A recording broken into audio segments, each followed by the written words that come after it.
CSIR का जो इस बार का एग्जाम है उसे अगर देखें तो सभी बच्चों का ये कंसर्न रहा है कि ये काफी आसान पेपर आया था। पैटर्न जो है सीएसआईआर ने इस बार बदल लिया है। हर एक यूनिट को अगर देखा जाए तो इक्वल वेटेज भी शायद नहीं दिया गया है। ऑल्दो ये सारी जो कंफर्मेशन है, एग्जाम का जब फुल क्वेश्चन पेपर हमारे हाथ में होगा एनालिसिस के बाद में हम कंफर्म करेंगे क्या ऐसा था या नहीं।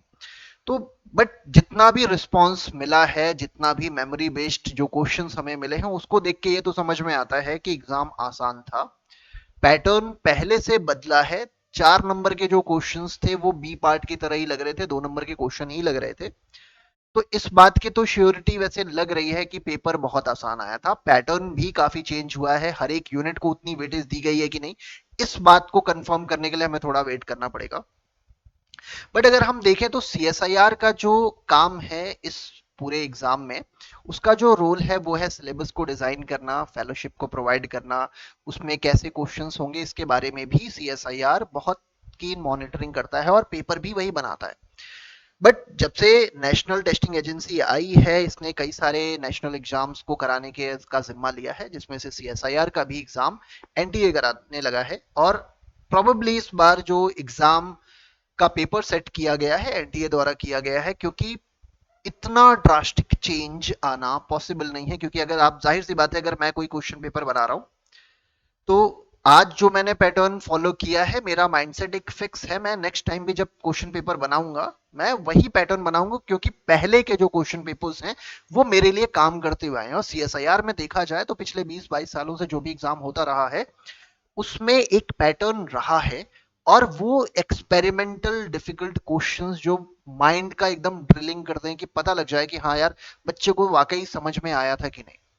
तो ये सारी बातों को ध्यान में रखा जाता था सीएसआईआर में। इतने लंबे समय से वो एक ट्रेंड था जो ब्रेक हुआ है इस बार। तो जाहिर सी बात है कि एग्जाम पैटर्न हमें लगेगा तो कि आसान है, ठीक है, बहुत आसान से क्वेश्चंस भी थे।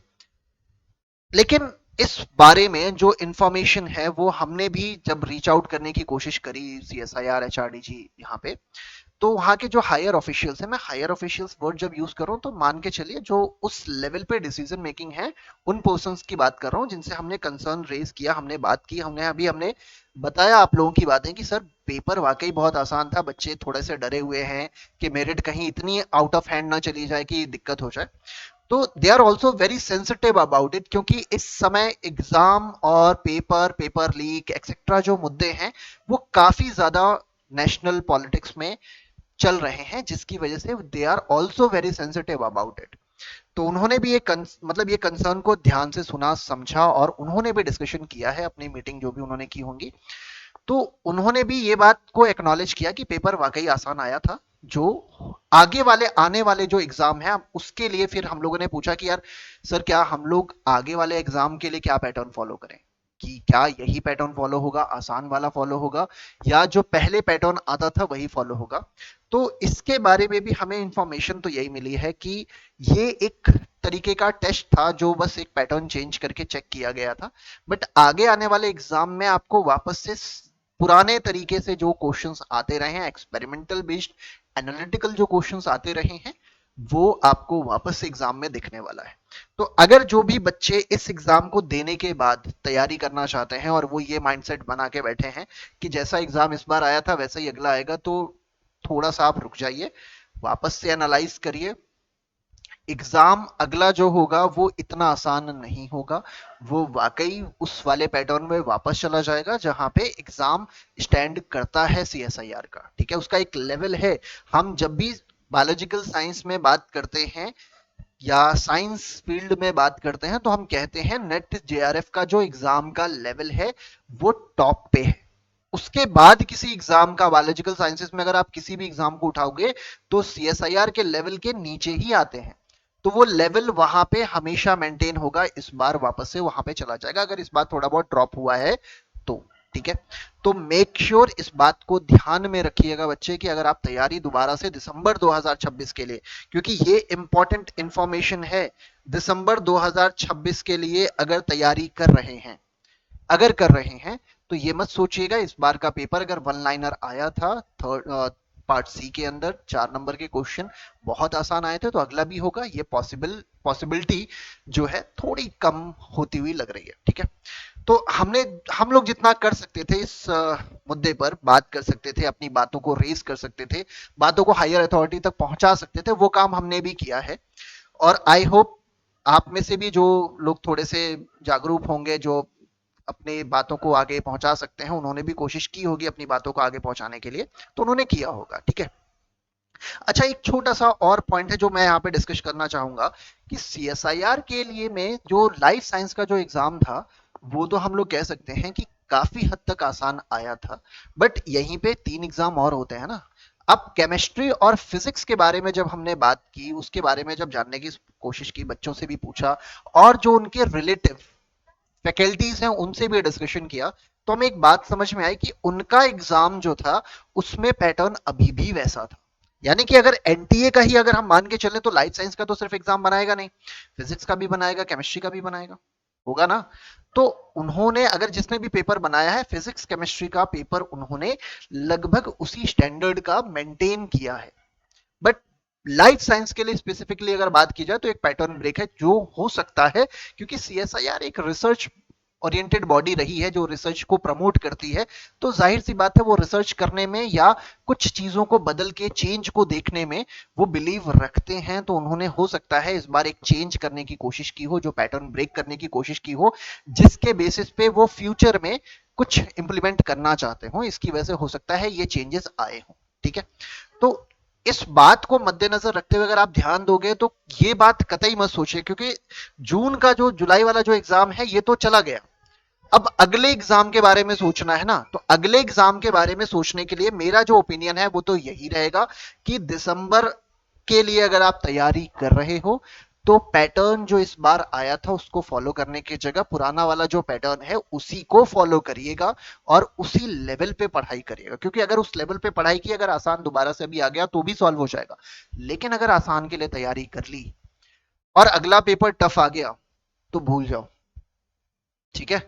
और इसके साथ में एक और कंसर्न रहा है बच्चों का, जो मैं आप लोगों के साथ डिस्कस करना चाहूँ, क्योंकि कल मेरी काफी बात हुई, काफी लोगों से बातें हुई हैं, और एचआरडीजी के जो ऑफिशियल्स हैं उनसे भी बात हुई है। तो मैंने उनसे एक और कंसर्न रेज किया था कि डीबीटी का जो था, डीबीटी की जो सीटें हैं आपकी, क्योंकि इस बार डीबीटी की सीटें थोड़ी सी 250 कम करने की करके मेरिट बहुत हाई कर दी थी, और बाद में जो भी उन्होंने थोड़ा सा उसको करेक्ट करने की कोशिश की।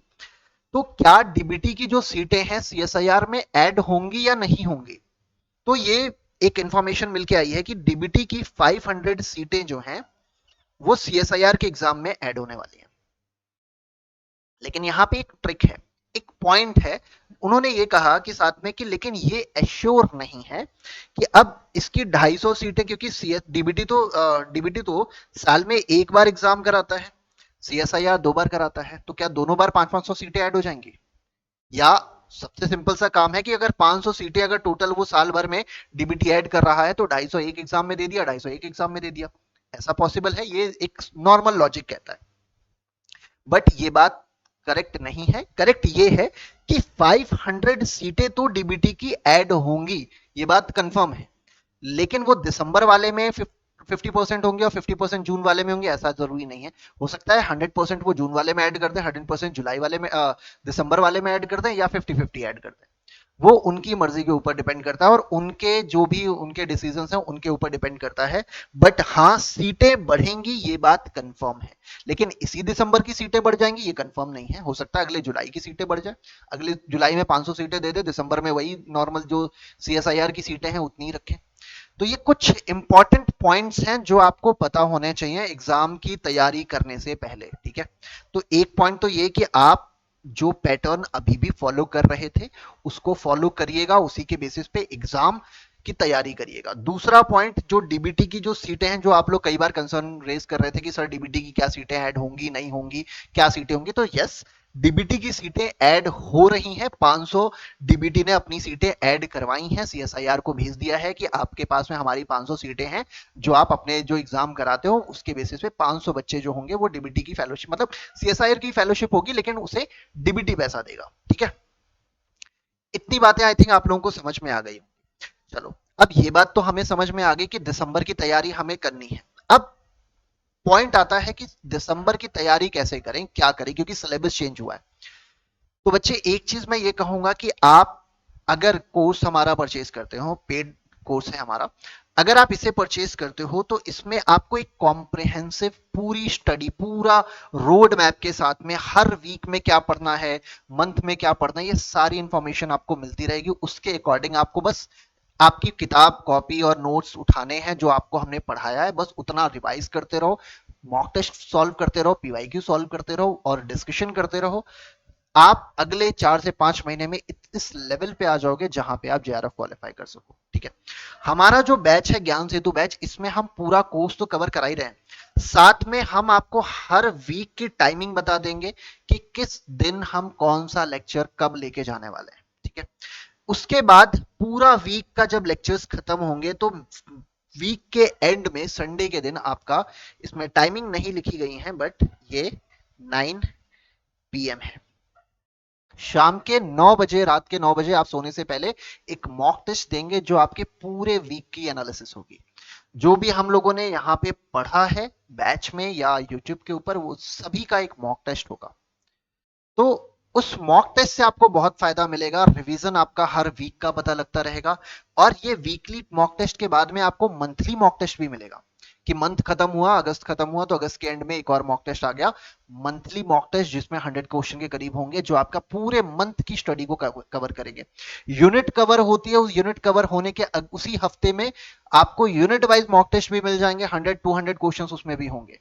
तो आपको यूनिट भी समझ में आ जाएगी कि आपको यूनिट कवर हुई है कि नहीं हुई है, और जहां पे भी डाउट होता है आप उस चीज का कंसर्न रिस्पेक्टेड फैकल्टी से रेज कर सकते हो। ठीक है, तो पेड बैचेस का भी हम लोगों ने यहाँ पे जो भी जो भी हमारा रूटीन रहेगा वो हर वीक का हम पोस्ट करते जाएंगे, जिससे मॉक टेस्ट अगर कोई बच्चा यूट्यूब पे केवल देख रहा है और हमारा मॉक टेस्ट केवल अटेंड करना चाहता है तो उसे भी पता हो कि मॉक टेस्ट में क्या आने वाला है। ठीक है, आप लोगों के लिए बेनिफिशियल होगा। इसका ऑलरेडी एक पोस्ट मैंने अपलोड कर दिया है, हर वीक का इस तरीके से एक एक पोस्ट आपको मिलता रहेगा, आपको पता होगा मॉक टेस्ट में क्या आने वाला है। ठीक है, तो जो बच्चे हमारे पेड बैचेस में जुड़े हुए हैं उनके लिए तो ये बहुत बेनिफिशियल है, लेकिन जो बच्चे नहीं जुड़े उनसे बस यही रिक्वेस्ट है कि जितना जल्दी हो सके बैच ज्वाइन कर लीजिए, और मॉक टेस्ट से लेके तैयारी से लेके ये सारी चीजें आपको जो ले लेनी चाहिए, अभी तक तैयारी स्टार्ट हो जानी चाहिए, वो आप जितना जल्दी स्टार्ट करेंगे उतना बेनिफिशियल होगा। ठीक है,